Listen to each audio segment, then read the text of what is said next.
and good evening, everybody. Am I fully connected? I see nodding. We did indeed first meet. We were in the Burren, as I recall, which is one of the most evocative places I've ever been to. And we were in a small village in the Burren where there seemed to be one pub for every six or so inhabitants.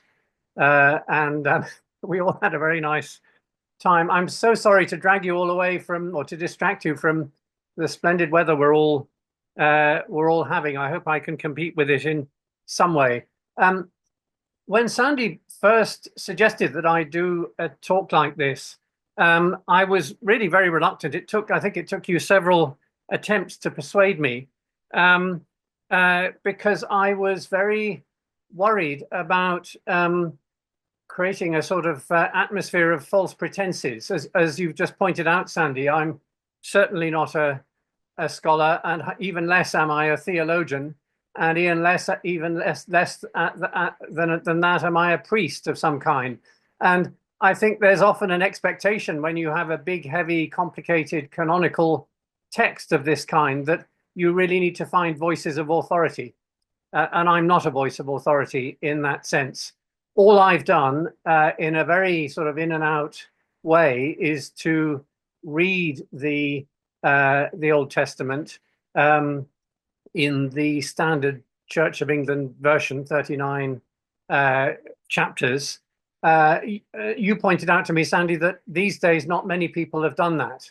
So that made it a little bit easier. At least I've got some experience. And then you very kindly suggested that I could talk not about the Old Testament, but about the experience of reading the Old Testament. Well, I am an expert in my own personal experience of doing that. So if that gives me a certain degree of cover, then I'm very pleased.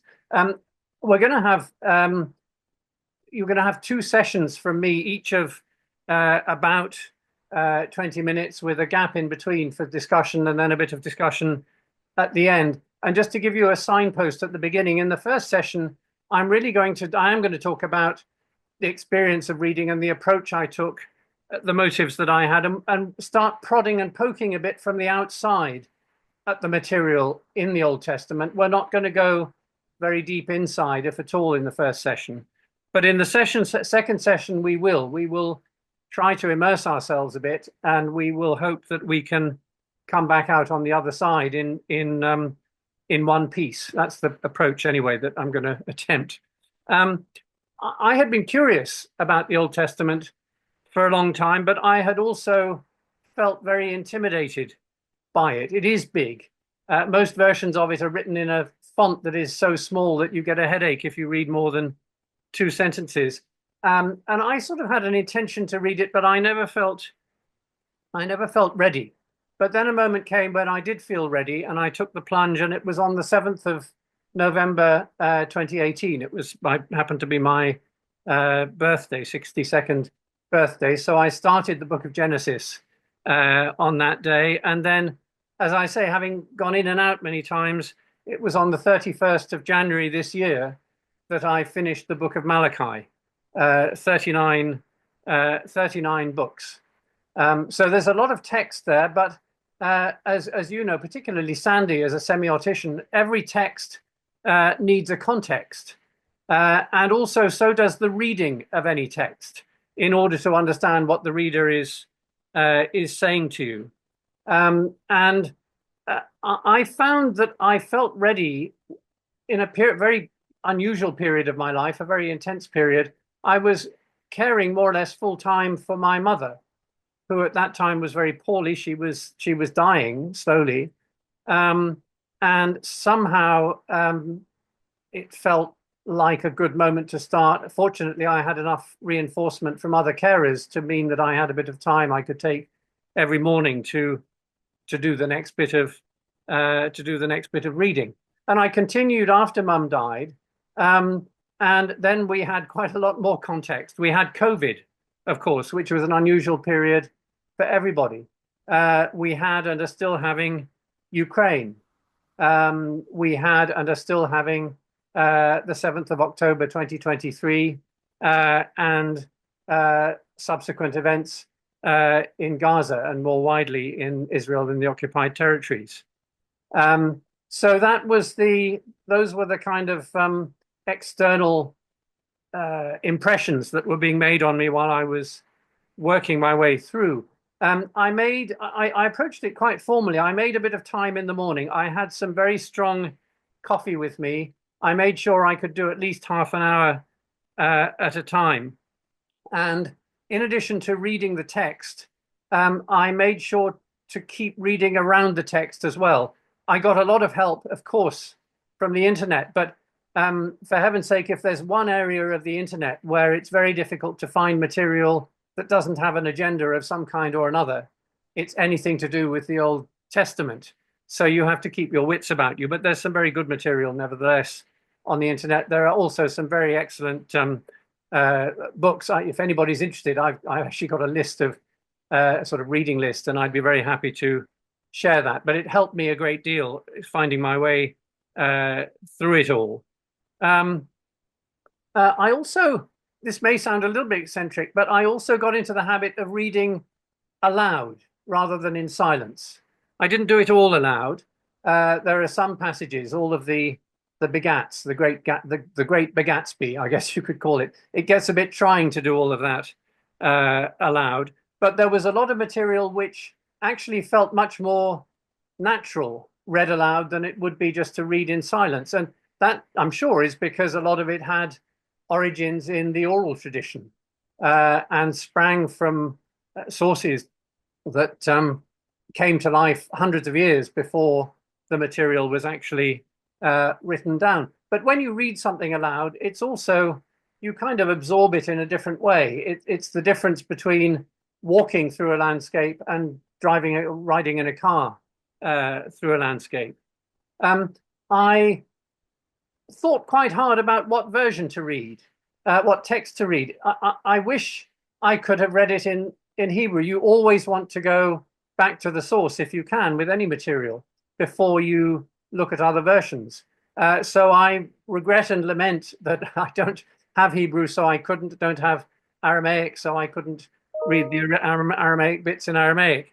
But as a kind of second best, but nevertheless very attractive best, I chose the King James version.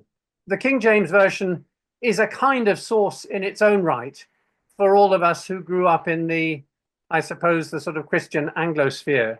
And it also is a thing of beauty in itself. The people who wrote it down, you can tell, cared a lot about the language they were using, the sounds, the rhythms, the meters. They put a lot of care into it. And a lot of the subsequent versions that have been intended to make it more accessible have lost a lot of that. And I think that the reward in clarity doesn't quite justify the loss in the sort of deeper valuable things in the language. So I read it aloud mostly. Before I go much further, though, I mentioned that I had felt intimidated, and it's worth just probing that a little bit, because I think a lot of people have that reaction unless they've been brought up from childhood in the tradition. We have a radio program here called Desert Island Discs, and celebrities come on it and they choose their favorite music that they'd like to be cast away with. And at the end, they get invited to choose a book that they would like to have with them stranded on a desert island. And they're told, you can have any book you like. You get anyway the complete works of Shakespeare and the Bible. And every now and again, somebody kind of shudders. You can see them shudder and say, well, I'll take the Shakespeare, but I don't want the Bible. Don't leave me alone on the island with the Bible. And I suspect they mean more the Old Testament than the New Testament when they say that. And it's perhaps not hard to see why. I mean, you just had to listen to Sandy and Tom, those of you who were in the session last week. I know, apologies to those who weren't, but you know, there are passages in the Old Testament that are terrifying and blood-curdling and very difficult to justify in terms of what most of us today would call a kind of decent moral code. There is a central figure who I'll come to quite a lot in due course. By the way, he has many names. I will use the name Yahweh. There are other names one could use drawing on the Old Testament. But whatever name you use, Yahweh is not really a very appealing character in all kinds of ways. Of course, there are unappealing characters in other mythologies. Sandy terrified us the other day, telling us how Kronos devoured his children and how Marduk dismembered the goddess Tiamat.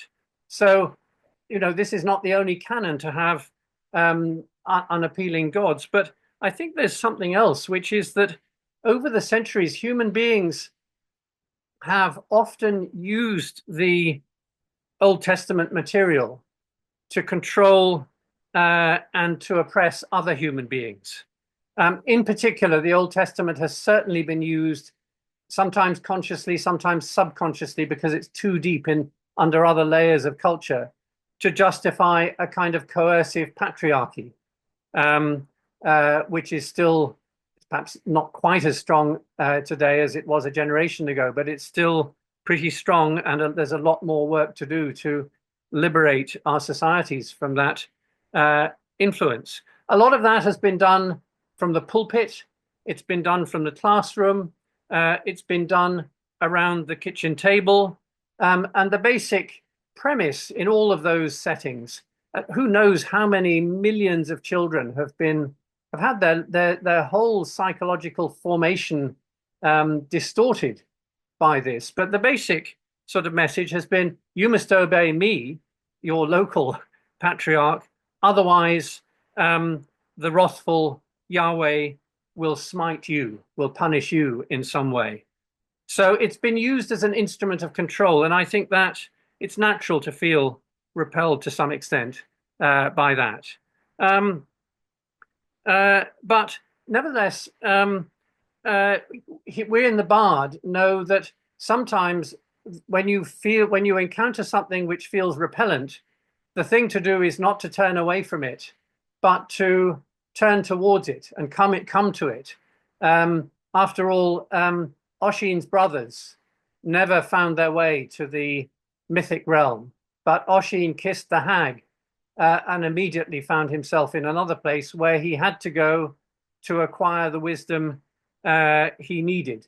It's not an unfamiliar mythic trope not to turn away from what repels you.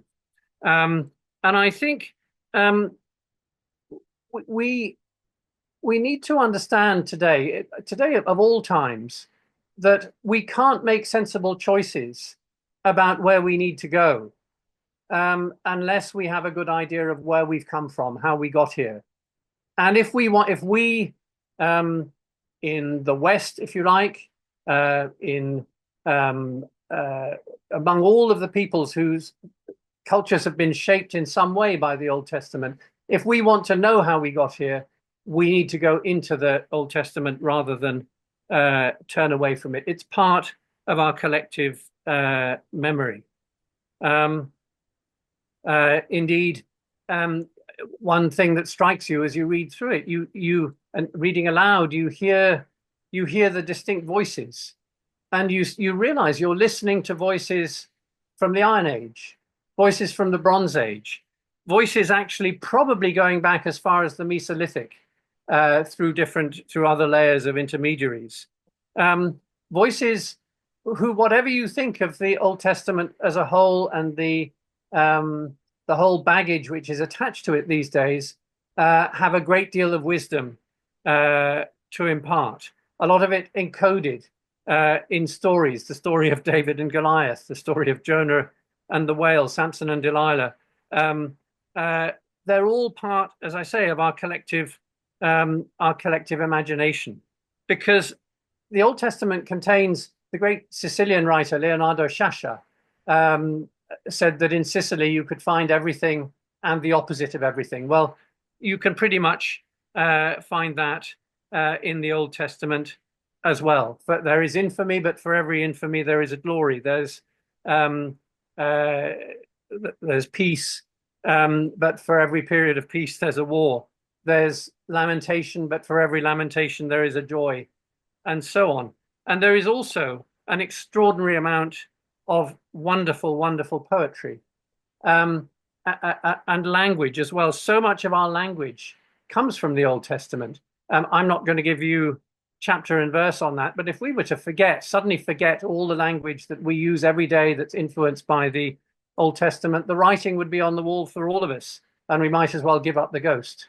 And I hope some of you can see what I was trying to do there. So from that vantage point, let's perhaps approach it a little bit more closely and see what we can see from the outside about what it contains. I wish I had longer to cover this, but it seems to me that the core of it is really the story of a people, the story of the Israelites, the ancestors of the Jewish people, I suppose. A story that was initially sung into being before the written word, a lot of it, and then written down over the years, hundreds of years later. It's a story in which, perhaps quite unusually for mythic material, the mythic world and the mortal world are quite entangled one with another. There's a lot of the dream time there, but it's not just dream time. And of course, it's certainly not a single coherent piece of text. It's dozens of texts woven together, 39 books, but within the books, there are books within books. There are thousands of voices, some real voices, real historical voices, some ancestral voices, some imagined voices. There's drama, there's contradiction, there's paradox, there are riddles. If you really want to get your head around what the Old Testament, it's not enough to read the Old Testament alone. You have to read all of the commentary which wise people and thoughtful people have produced over the years, starting with the Jewish commentary, which I haven't touched, the Talmud, the Midrashes, up to and including the Kabbalah, I suppose. Wonderful thinkers like Maimonides. You have to go into all of that, but also there are many people in what you might call Christendom who've added important material, and there are, of course, artists and poets and many others. You can't really, seems to me, draw a clear boundary, although those who took it upon themselves to decide what should be in the canon and what should not be in the canon did draw this boundary. I don't think in the collective imagination you can draw a clear boundary that distinguishes what's within and what's without the Old Testament.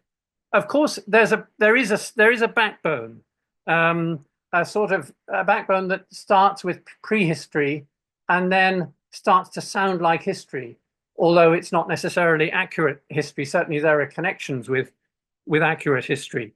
I'm not going to do a whistle-stop tour of all that, but it starts with creation. The Garden of Eden, Adam and Eve, the fall, Cain and Abel, the hiccups, Babel, Noah and the flood, and then Abraham, the first of the patriarchs. The Jewish people then later on go into Egypt. They're held in bondage. They come out of Egypt, led by Moses, through the wilderness into the promised land, which they don't negotiate their way into. They invade their way into, and then you see you read the story over generations in the promised land, the transition from nomadic people living in tents to settled people living in cities, in houses, building temples. You see the tensions and the conflicts with neighboring people, some great empires. The Babylonians invade and they take the Jewish elite into captivity in Babylon. You see King Cyrus, who some evangelists in America think has just been reincarnated in the shape of President Trump. King Cyrus liberating the Jewish elite, restoring them to Jerusalem, and facilitating their building of the second temple, the first one having been designed by David, built by Solomon, but then destroyed by the Babylonians. And then in the latter stages of the Old Testament, you have a lot of material in different voices, very different voices from the prophets, the Jewish prophets. A lot of it channeling Yahweh, a lot of it lamenting ways in which Jewish people or some Jewish people have strayed from the path that they should be on of devotion to Yahweh, or indeed the transgressions of other people who are oppressing the Jewish people. So that's the kind of the backbone, but that's only the backbone.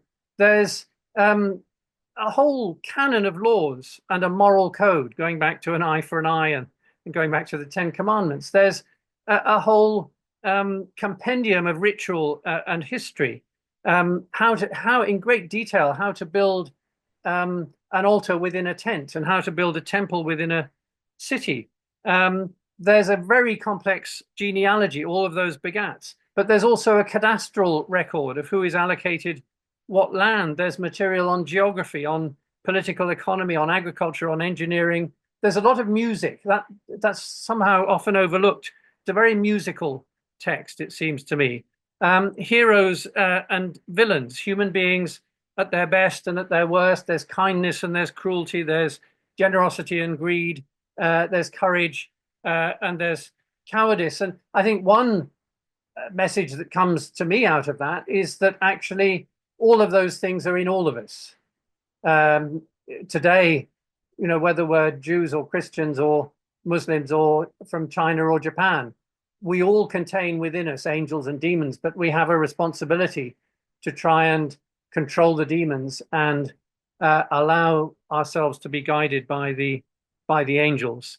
And then there's a deeper layer. There's I think a kind of overriding piece of the story from which a lot else flows, and it's referred to in the text as the covenant, and it's essentially a deal between the Jewish people and Yahweh, which you could summarize as land for law. I, Yahweh, promise you this land, which you can enter and take over and turn into a land of milk and honey, or it will be a land of milk and honey, in return for which you will obey my law and you will be devoted to me as your only God. And under that covenant, you therefore are my chosen people. You're different from every other branch of humanity which is not chosen, and you have certain rights to treat those other branches of humanity in high-handed ways. I'm coming to the end of this session, but it's worth mentioning also there's a lot of material which is incredibly dreamlike. I mean, it's like reading some of the archive of Freud or Jung, the sort of patient records. You have a talking snake. You even have a talking donkey. You have a bush that suddenly bursts into flames. You have a ladder that comes down from heaven. I mean, that's a dream within a dream. That's Jacob's dream of what became Jacob's ladder. And you have basically all the mythic tropes you could wish for. I mean, you have a wish being offered by Yahweh to Solomon, who chooses, he can have whatever he likes, he chooses wisdom. You have all kinds of what in the Bard we call gasa, taboos. Terrible things will happen if you break the taboo. If Samson's hair is cut, he will lose his strength. You have, I think, one of the darkest episodes in the whole text is the wager between Yahweh and the devil, over whether Yahweh can so torment Job that he loses his faith. It's an extraordinary book. You have hybrid figures who think they come from a culture that they don't. Moses, of course, was found as a baby, cast adrift in a basket and brought up by an Egyptian princess, and presumably thought he was Egyptian for a long time before he realized he wasn't. You think of King Bress in the Irish material, half Fomorian and half Tuatha so that's just, I mean, that's a very rapid overview. We're going to get into it in the next session, but I just want to, without any explanation at all, just to give you something to think about a bit in the small groups. I just want to read a couple of very short passages, and then we'll stop and go into the groups. The first passage is from Psalm 74, and it goes like this: Thou didst divide the sea by thy strength. Thou breakest the heads of the dragons in the waters. Thou breakest the heads of Leviathan in pieces, and gavest him to be meat to the people inhabiting the wilderness. Thou didst cleave the fountain and the flood. Thou driedst up the mighty rivers. The day is thine, the night is also thine. Thou hast prepared the light and the sun. Thou hast set all the borders of the earth. Thou hast made summer and winter. That's a creation myth, but it's not the creation myth in Genesis. And to anybody who was listening to Sandy talking about Marduk, it sounds a little bit familiar. So that's the first. I said there were contradictory things in the Old Testament. The second is this, which you may or may not recognize. How manifold it is what thou hast made. The numberless things of this world, O Lord, like whom there is no other, Almighty Lord, who are one alone, hidden from the face of man. Thou didst create the world according to thy desire, whilst thou wert alone. All men, cattle, and wild beasts, whatever is on earth, going upon its feet, whatever is on high, flying by its wings. Thou settlest every man in his place. Thou makest waves on the very mountains, like waves on the great sea, to water his fields and settlements. O Lord of the day, great in majesty, thou livest in my heart. I said you may not recognize this because actually, although I've slightly abridged it to make it sound a bit more like the King James Version, that is not from the Old Testament. That was reputedly written by the Pharaoh Akhenaten of the 18th dynasty in the 14th century before the Christian era. But it's relevant here because if you read Psalm 104, I would defy anybody to think that Psalm 104 is not greatly influenced by the great, and that was written in the 10th century BC, 400 years later, perhaps by King Solomon. I defy anybody to conclude that it's not heavily influenced by the words of Akhenaten. So I think this is a good moment to pause. I have gone on a bit too long. I'll try and make up time in the next session, but thank you very much for your attention.